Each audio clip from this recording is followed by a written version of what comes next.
নমস্কার, শুভ সন্ধ্যা। আবারও চলে আসলাম।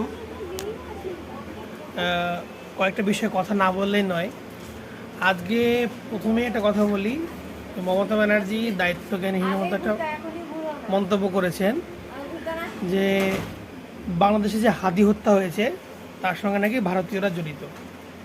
তো তিনি ইসলামিক শক্তিকে উস্কানি দিয়ে আবার নতুন করে কিন্তু দেশে বিশৃঙ্খলা সৃষ্টি করতে চাইছেন।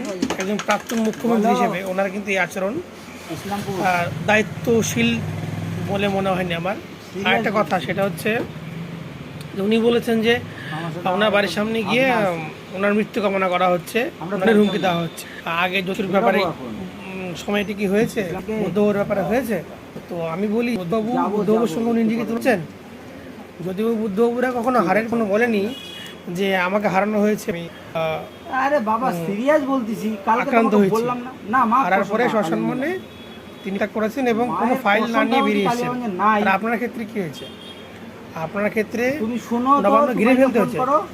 আপনি যাতে ফাইল নষ্ট না করতে না পারেন। আমি কালকে আনতে থাকবো, দয়া করে বলবো না, তোমার সাথে দেখা করবো না। একজন মাননীয় মুখ্যমন্ত্রীর ঠিক সঙ্গে, আছে, একটু পরে ফোন করো। বুদ্ধবাবুর সঙ্গে, জ্যোতিবাবুর সঙ্গে নিজেকে তুলনা করবেন না। আরে একটু পরে আপনি বাদে একজন তুমি নিকৃষ্ট কথা বলো না রে বাবা, এবং বলতেছি না, ব্যর্থ মুখ্যমন্ত্রী। মিথ্যা বলবো তোমাকে আমি? তাই কোনো সৎ মানুষের সঙ্গে আপনি নিজেকে না তুলনা না মা, করবেন না। কসম বলছি না, সত্যি না। আপনি নেত্রী হিসেবে বলো যথেষ্ট সংগ্রামী হতে পারেন, কিন্তু কি ওষুধ প্রশাসক বলো? হিসেবে আপনি ব্যর্থ। বাবার ওষুধটা কি যেন ধন্যবাদ। বিজি ওয়ান না